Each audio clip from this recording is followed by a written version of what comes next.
Okay. Bismillahirrahmanirrahim. Alhamdulillah. You know, on the same note on debt, I was just doing my lesson downstairs. So Sister Bahia called me and said, well, man, do you know? She was watching, she might have been watching the same program. Did you see T.D. Jakes this morning, or was it another? This morning. Okay, was he talking about how much money you spend on children and all that too? Well, I didn't get to that part, but he probably got to that part. Okay, well, she didn't say what it was, but she said, do you know that parents spend $28,000 per year per child? And that's the low end. She was watching it on TV. I said, yeah, that's, and then, and they spend $12,000 a year on daycare. Yeah. I said, yeah. I said, do you? I said, yeah, but alhamdulillah. I said, we're rolling right along. We don't, but they spend, and she kept giving the statistics. I said, well, see, for instance, if you don't pay the bills, you don't get a feeling for it. I said, but for instance, I said, we just paid, and it's the cool part of it. It was just, I said, we just, the Pepco bill for the house was $367 or something. I said, now this next bill is going to be $5 or more, and January, she said, yeah, sometime they get to be $700. I said, yeah.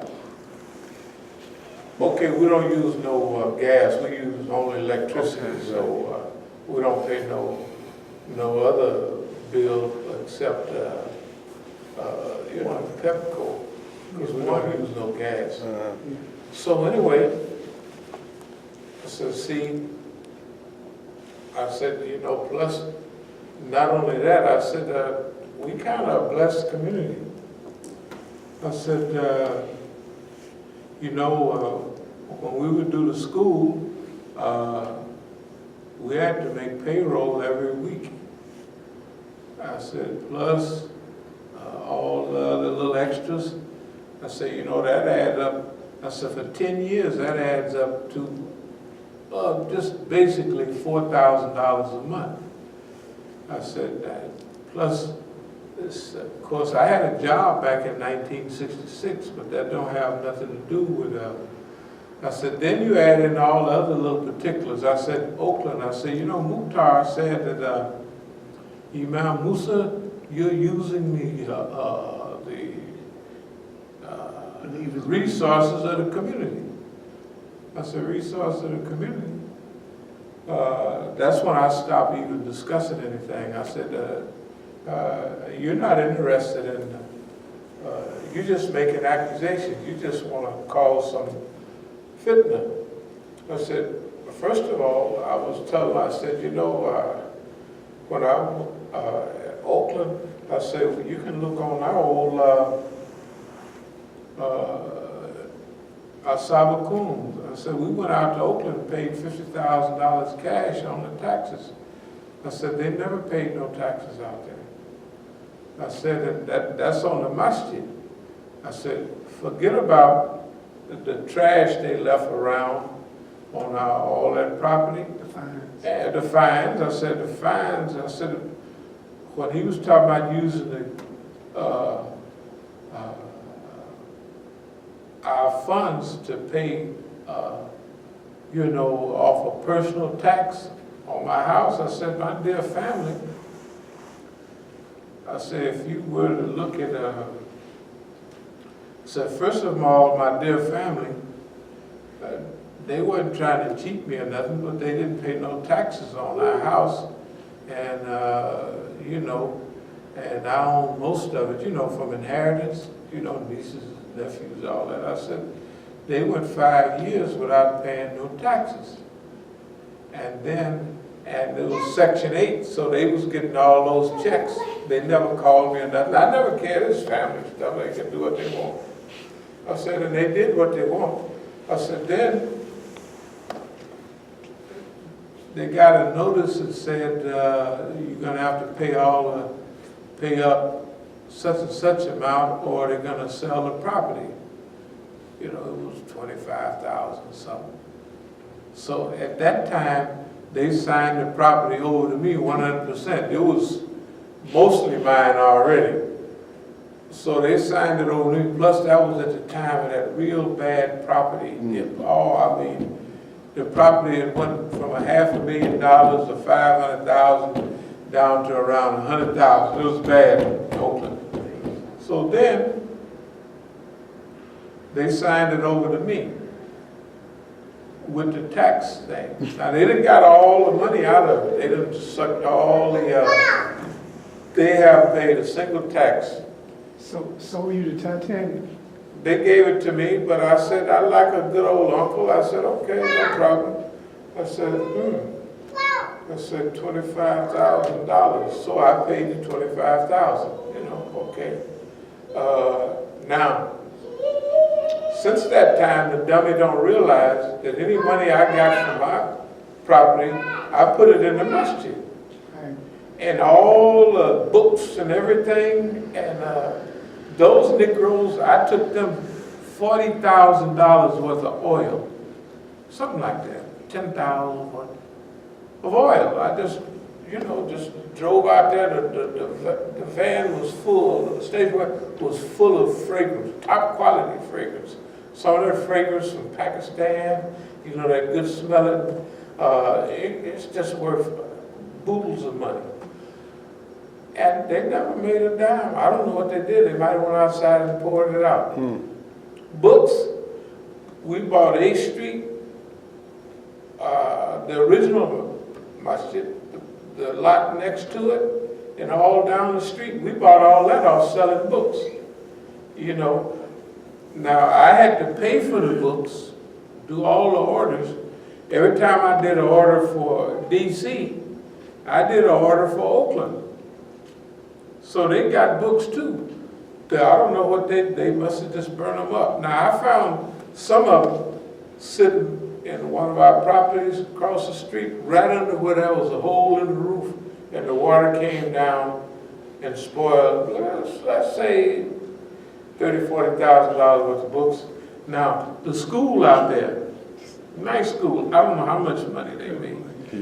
But when they turned the books over to me, when Abdul-Malik left, on one page, and it was stack of it, I saw $100,000 income. I said, boy, these boys, they ain't been stealing, they've been just rolling. But it ain't no big deal. And if you go out there to the school now, it had computers.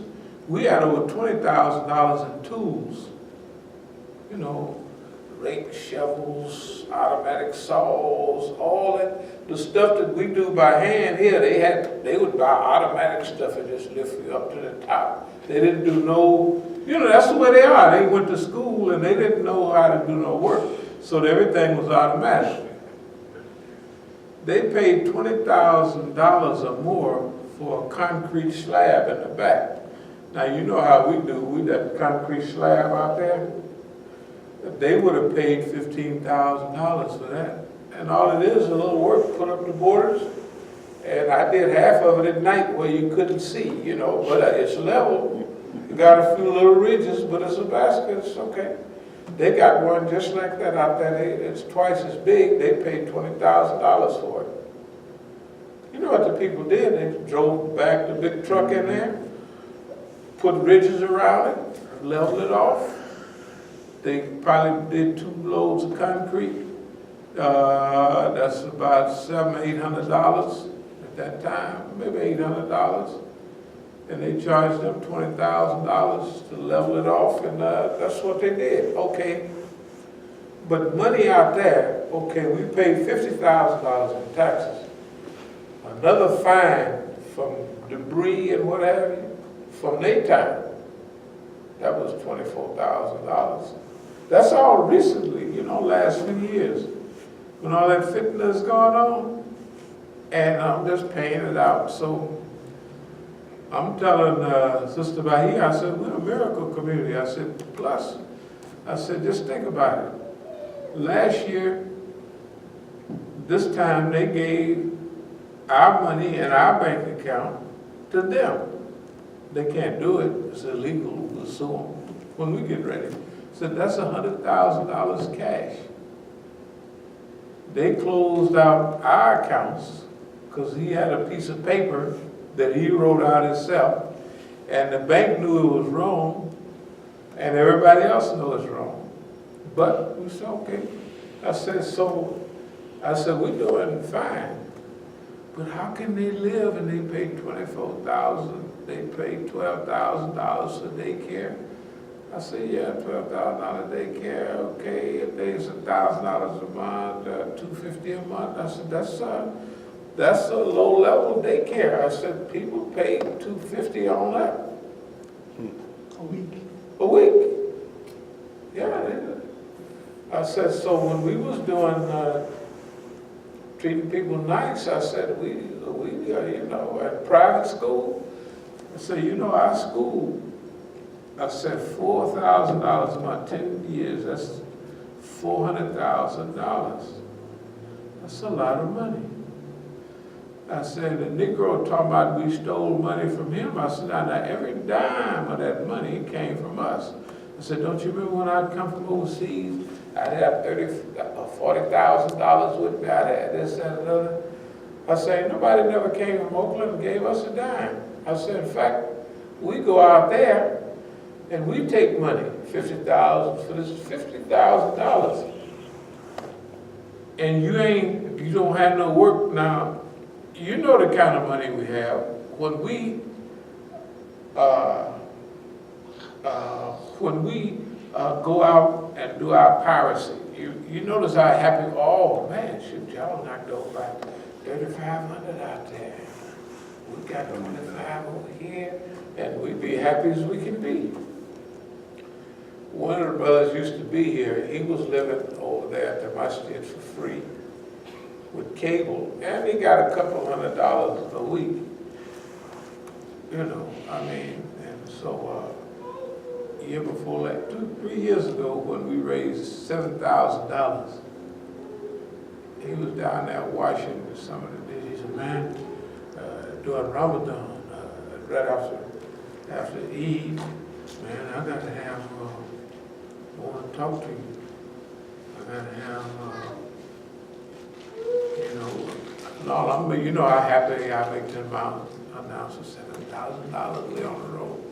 Of course, $7,000, by the time you add up what we done fed people doing Ramadan, you know what I mean? And every night, and at that time it would be 40, 35, 40, sometimes 50 people here.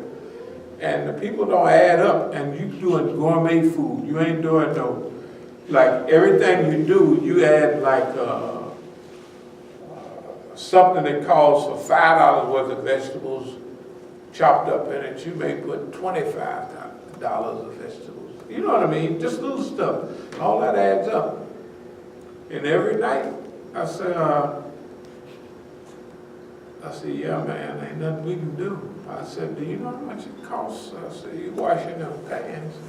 You know how much it costs to fill them pans up? I said, and I don't get no salary. That same thing I told what's the name? Because Abdul-Malik says, maybe Mukhtar is acting funny because he used to get a salary. I think he got about $800 a month or something like that. I say, used to get a salary. I say, I gave Mukhtar a box and I told him, if you need $3,000, raise $30,000. In other words, As-Sabiqun supposed you don't live off the community, which they do. I said, by the way, I had him on an account out there and I put over $35,000 in the account. And I said, don't nobody put nothing in our account. And I mentioned yourself, I said, we don't make no, I said, we don't have no salaries. I said, if I got a salary for management of properties and the masjid, I could get $7,000-8,000 a month easy. That's just It ain't got nothing with the money. okay. I don't understand that concept. Well, they read our paperwork. Is it on now? Yeah. They read our paperwork, you know, at the end, what it said, you know, try to read the Quran a half hour a day, do this, that, another, try to have a little business and make a living. Right. And give part of your, you know, so anyway, the point I'm making is, see, they never, and they spread that stuff around. So I let them talk for a while, and then I let the people know what's been going on, money-wise. Yeah. And don't forget that when the school was going on, Right. this time of the year, Right. you know, since the neighbor talking about how high stuff is, $700, $800 electric bills, because they got electric running all from 8:30 till they leave. Yeah, All day long. All It's day long. it's like this all day long. So Like it's written. because it's kids, you can't have them, you know, like when I'm in the house right now, this is the way I dress. I have a coat on, I might have, but my family, shh, they throw everything off. They do exactly opposite. In the summer, they dress like this and got all the air booming in, air conditioning. And in the winter, they take everything off and got the heat just, I said, well, enjoy yourself. I said, you know, it's okay. I say, I'm a little bit different than that. I say, you see how I'm sitting up here now? I got 2 pairs of socks on. I wear my hood. And when I'm watching TV like right now, I just get the benefit. I'll crack one of their doors and get the benefit of their heat.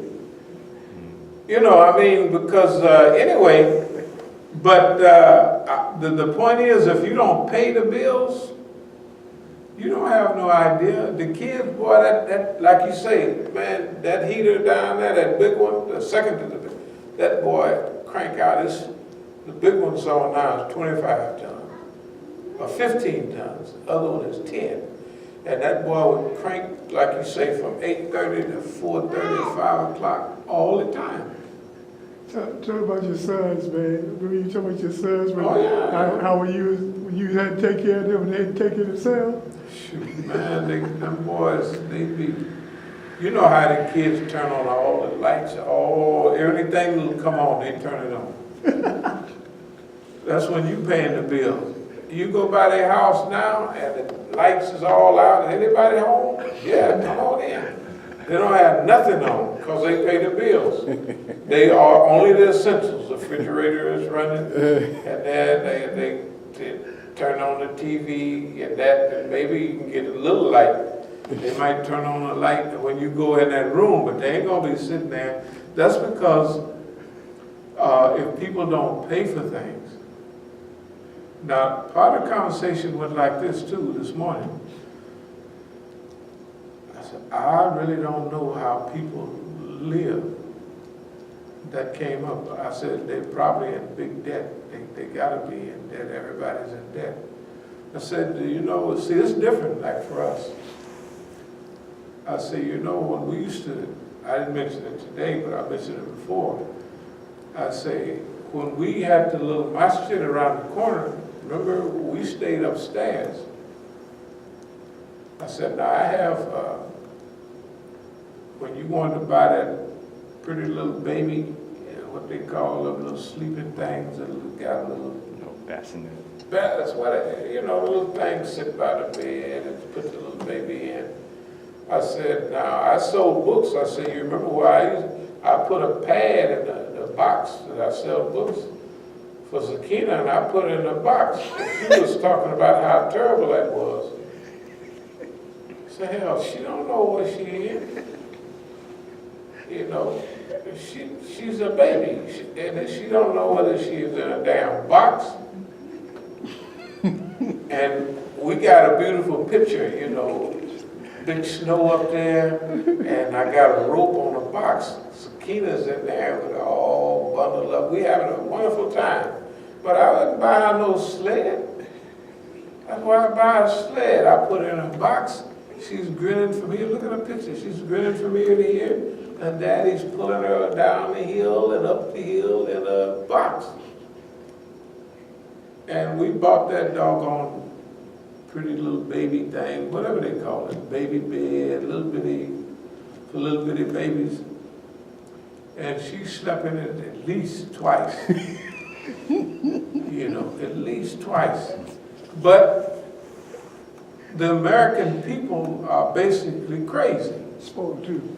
They spoil. They want what the white folks say is what they, oh, look at that. I say, shoot, I'll make up a quick box. I said, I got some lumber out there. We'll hook them on up. Why is that sitting under the bed? I said, those cans are there because it keeps the mattress straight. We should go buy a new so-and-so. I said, that's insane. And I go out, I got a piece of wood, I cut it just the size of the bed, right? And I put it right under the thing. I said, now you have a board. You don't have a box spring, but a box spring is that board, same thing. And you sit on that bed, how stable it is, how comfortable it is. But it's not a box spring. I said, shoot, we'll go down there and buy one then. A box spring is a board, technically, right? Right, yeah, exactly. And you got a good mattress, so you put a mattress on a nice, flat, sturdy surface. You made a futon. Huh? That's you made a futon. Hey, man, it's still there. And, I mean, you know, see, this is a big trick. Have y'all ever heard of Edward Bernays? Edward Bernays, yeah, he was Freud's nephew. Right. He come along in the Propaganda. 20s. They brought him to change the whole concept of buying and selling and advertising. Yeah. Before, people bought on needs. You need a new wagon wheel, so you bought the wagon wheel. You didn't go shopping to see what do they have on sale today. What do they have in the store? People didn't do that before the 20s. Everybody bought on needs. And if they was going to buy something, they planned way ahead usually. We want to buy a new such and such and such. Well, we're just going to work a few extra hours. We're going to. So during the 20s, technology had got up. They changed the whole sales thing. Before, you had to buy everything cash. So then they came with layaway plans and things of that nature. They came with credit. Credit allowed people to buy, you need a car, or you buy it on time. All that stuff was new in the 20s. Why? Because commercialism, was able to produce beyond people's needs, and they had to change them from a needs society to a wants society. I want, and he's the one that helped pioneer sales for women.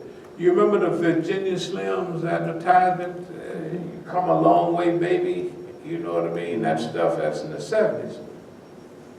He did the same thing in the 1920s with Chesterfield cigarettes. You remember Lucky Strikes, Camels, and Pall Mall? Those was men's cigarettes.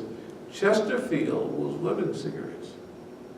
And he made it progressive. Remember, women couldn't smoke. Right. Especially in public, they'd sneak around the side. But they just couldn't smoke in public. So he made it all right. And they did a whole psychological changeover so people would now become consumers. Instead of buying the things they need, we got so much to sell, we'll change the whole way. You don't have to have the money to buy it. Put it on, get it on credit. Get it on layaway. Any way you can walk out the store with it, we'll give it to you. And the highest form of that is what they did with the housing around 10 years ago. A little bit more. First, the big crash of 1987, then the Imam crash, again in 2002, something like that. America had ceased to be a producer in the 80s, so the stock market crashed because it crashed. They wasn't producing. Big credit. They was blowing up the stock market, but blowing it up. That's when all the tricks of money came in. Since America wasn't producing, they made money off shenanigans mainly. So they blow up the stock market, got everybody's money, then they crashed it. And all the rich people went away rich, and the poor people, they took their money from them. That ain't nothing. They came back again with Imam. And by 2002, remember that crash? Again, pension funds, all the working people lost money. The rich people that control the economy got all their money, because now, instead of getting money from production, we got shenanigans. They blow up the stock market, they keep blowing it up, and pretty soon you put your money in. When you put your money in, bam! Right? They crashed the money with the paper money that they, not paper money, just air money they put in there. But your money from your pension fund, the retirement plans and all that for all the big companies, the big white folks steal all that money. Remember, that's when things like junk bonds came out. Remember in the 90s, the savings and loans, stuff like that. The Bushes. Well, Neil Bush. Neil Bush, remember the paper said about Neil Bush, the guy had a picture called Savings and Loan, and a guy going up there, he said, I want one of them loans like Neil Bush got, the kind you don't have to pay back. You see, but finally, like they did in 2007 and 8, they blow up the housing. They just blow up housing. We bought a house for $100,000. Now it's worth, I don't know. Our house out in California, we bought it in '69. And when I gave it to my family out there, it was probably worth about $100,000. And, you know, but shoot, we bought it for something in the 20s. This is '69. That was a lot of money for a nice house. By the time the housing crash come, my ex-wife had bought another house, signing up part of that house. That house was up to $800,000 or almost. It topped off at about $1 million. You know what I mean? And she bought another house. I said, oh my goodness. I mean, because we good friends and everything, but I gave them a house a long time ago. So you never buy property on the high end. This is 2006, 5 or 6. So you don't buy property now. And notice we didn't buy no property. We stopped buying property in 2001 because the property was cheap. After that, we ain't bought no property. We'll go around, could have bought some a couple of years ago. But the point was, all of a sudden, bam! Everybody, wow, I bought this house for $200,000 down in LA. A $1.2 million house is just a three bedroom, 4-bedroom house. It wasn't nothing. I looked at the price of the house. I mean, like I say, how my family cheated me. They didn't cheat me. They don't deal with the long run. First of all, to make the story clear, my ex-wife lost that house and everything else, and the house they bought, like everybody else, because they wouldn't listen. I said, don't never borrow no money. But it keeps going up. I said, yeah, but if you borrow $100,000, they just stick it on to the 30-year mortgage. I said, when we bought that house, we paid rent, we paid, our mortgage was $159. If you would have never got no, loans on it, you would be rich now. You would be rich. You have an $800,000 house. Shoot, you can sell that boy for $800,000.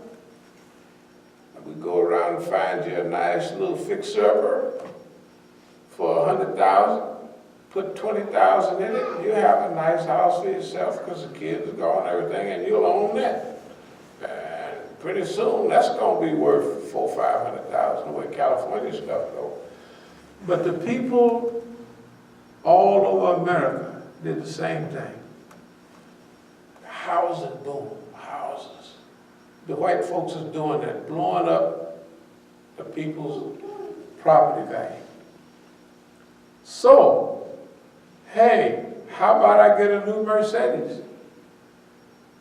It's only $80,000, $90,000. It's only $80,000. We can afford it. Our house is now worth $2 million, $1.5 million. So you get a $100,000 loan on it, bam. And then after you borrow a little bit on certain other things, see, if you borrow money not to invest it, that's all money gone. If you borrow money to buy a farm or something that you're working, that's all right. Now, people was going off the history of, and this is important, Lucas, see, property very seldom goes down. And that's a good investment. Even it's a good investment now to buy things. That's why Warren Buffett is rich, but he's buying things, old railroads and stuff like that. Newspapers. Yeah, because it's tangible. You buy an old building, so what? I got printing presses, I got stuff, okay, don't worry. That's different. When we talk about the Chinese and the Russians are buying gold. Real gold, not gold certificates. But gold, you bring me, you get this money and give me the gold. They're buying it judiciously so they don't run the price up. The United States is not buying gold. They're basically stupid. Okay, well, they're in decline. And I'll wrap up this stuff about money to make a broad statement. Like As-Sabiqun, us, we're different than everybody else. Number one, we put those principles into practice because we believe in independence. This is very important. And if you owe people money, you can't be independent. All the people who are allies that used to help now and then, they don't help anymore. When they realized we were truly independent, our best friends, I said, well, if y'all can't help out on this. Some of our friends told us 20 years ago, you helped a lot of last died. Then another guy, there's mainly two of us in there. One of the guys, they bought him a house out there with the Jews. When you see him, whether he pray in the street or in the air, wherever they do. And he's the one, we talked about it, and he said, well, this went on and got a house. And I said, understood. I told the brothers, don't worry about a thing. I said, I didn't get in this for money. I said, nah, I have projects. I said, when I come by, waving my hand and laughing and talking, and I say, I got a project, just help a brother out a little bit. But I didn't do this for specific, I did this, therefore you give me that. Reward. Yeah, a reward for that. But now, after they found out later on, when they changed a little bit, you know, people change up. As-salamu alaykum. Oh no, you can keep that. This here, you know what you do with this as soon as you learn how to read, which won't be long. All you gotta do is just put your Koran right there. Anyway, what they do is, don't nobody like for you to be independent. Even your friends don't want you to be independent. That sounds bad, but it's people, and the system wants you to be under stress and in debt.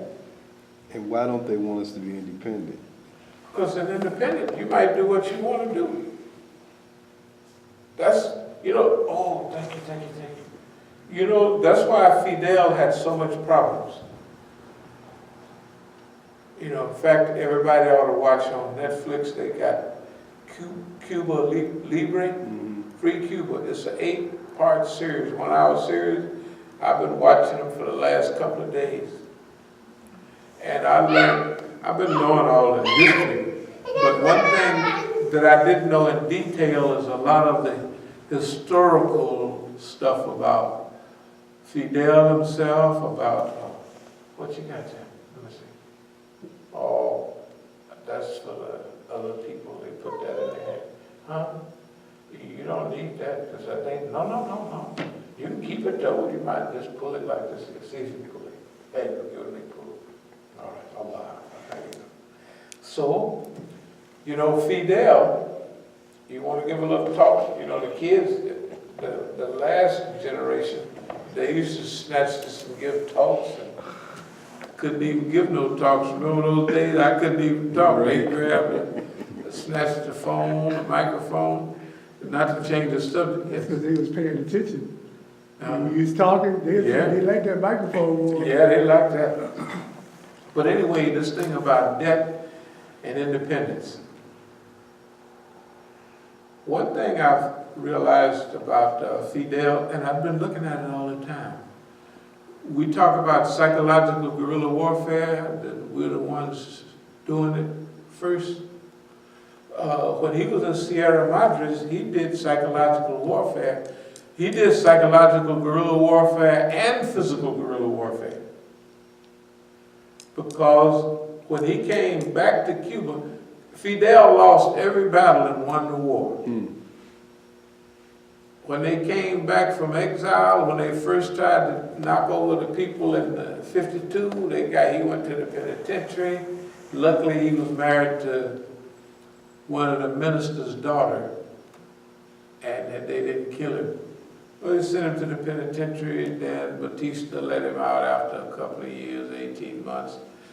Then, you know, when they came from Mexico back to Cuba on that boat, not only got lost and everything coming back, but they landed not quite in the exact spot they were supposed to. All kind of stuff happened. And they took some big hits, but that's why they went to Sierra Madre, the mountains. But what's the name came down there, New York Times, put him on the newspaper, and Fidel made the white folks think he had a lot of people, so he'd have the people walk by, and then they'd walk by again, and they'd do the same people. He thought it was, the white man thought it was different troops. It was the same people, 18 people. They'd go by, then they wait a minute, then another crew walk past. He said, man, you got a lot of, but see, he talked crazy to the Batista regime too. We're gonna do this, we're gonna do that. Then they had a little makeshift radio, and he used psychological guerrilla warfare. He convinced the Cuban people that we're ready to go. So when they finally gonna have take over Cuba, it was 200 of them. One went this way, one went that way.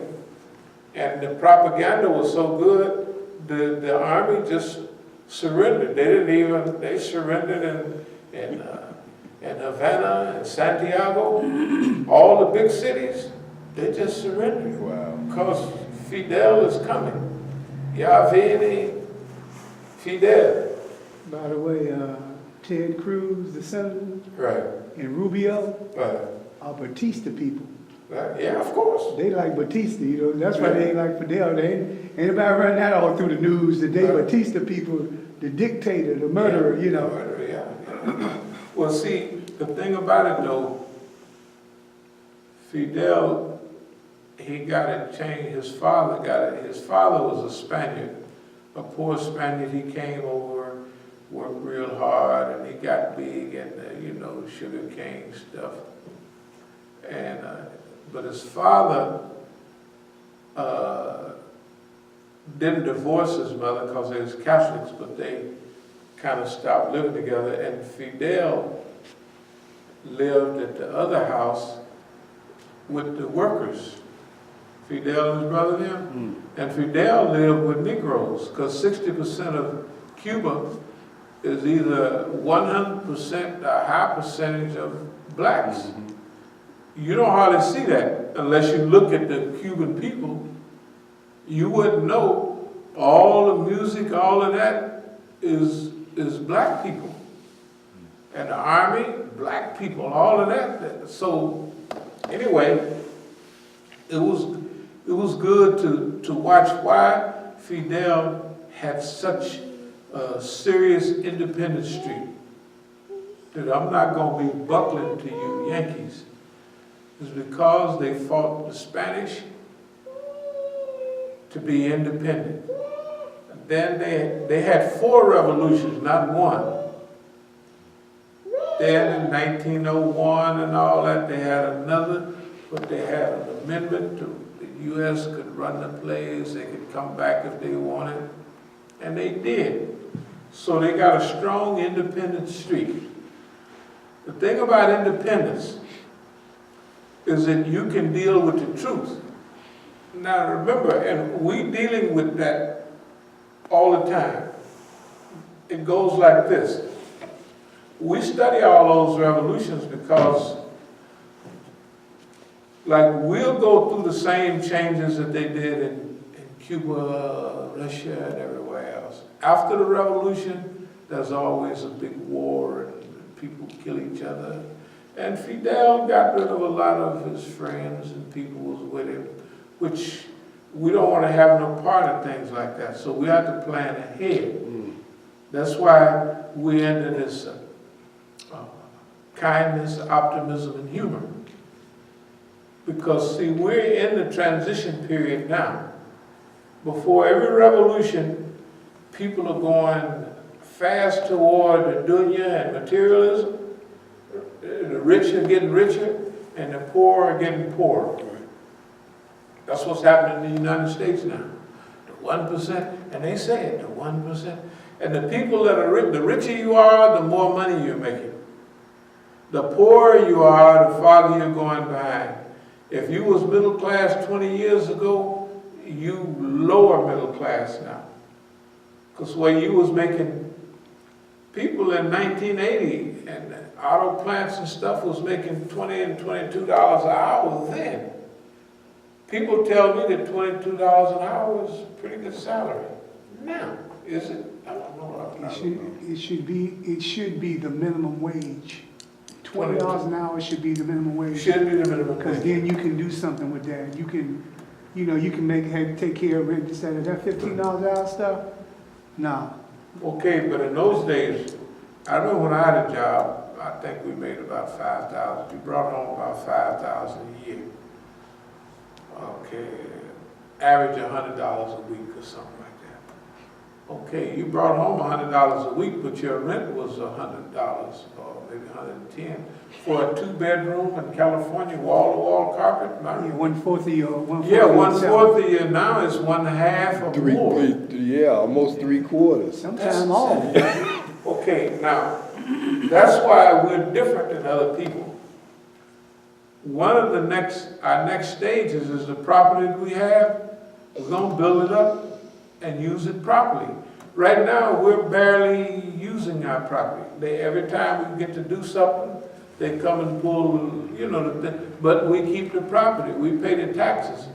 We pay in D.C., we just pay about per year well, about 12, 14, let's say we pay 14,000 in taxes on our property here. In California, about the same thing. So that's 25, 28,000 in taxes every year without an income. Because the only income that we get is and a little bit whenever we can get our rent from that direction. But everything else is, is outgo. Everything else is outgo. And, the little money that we get from the box on Juma, shoot, they wouldn't pay not one bill. It wouldn't even cover the food. No, it don't cover the food. It don't cover the food. The food is a gift. It's a gift. The food is a gift. We do that as a service. Because like yesterday, you cannot get 2 or 3 pieces of fish. What's the name? With cheese, Google all through it. See, they don't know that's not 1 pound of cheese in that pan. It's 3 pounds. Most people put 1 pound of cheese. But we put a pound of cheese in there just as we're cooking it, to melt it all through there. Then we put at least another pound of cheese on the top. They don't know that it's $8 and $10 a pound for cheese. You know what I mean? They don't know that. And for what you sell that for, I know it's a service. Right. I'm telling you, if somebody did that stuff in any of these restaurants, those plates right there at a minimum would be $15 at a minimum. You would have to be. And then maybe even 20. One plate. They got places around here that do stuff like that, I'm telling you. And people ain't got no problem with it. Okay, but that's because of them doing it. See, everything that we do, if you were to ask or keep books on how we survive and thrive, it wouldn't add up. Everything we do, Allah is doing it. Because if somebody come by from the pen, what do? Oh, man, I'm sorry, I ain't got but $300. So here you go. It's all the time. Okay. I mean, thousands of dollars just float away. I keep detailed records, but I don't hardly add them up and subtract them because I can look at them and tell that Allah is doing that. We would be broke. You know what I mean? In other words, to us, that's the proof that if you do good, just like the Hadith say, Allah will, just like they need to feed all the people, they say, well, bring your stuff and put it there. And Imam said, okay, we'll put it there. The Prophet made dua over it, and the people ate, and there was stuff left over. But the stuff they brought, it wasn't there, so it was something that happened. That's the way it is with us. With the fines and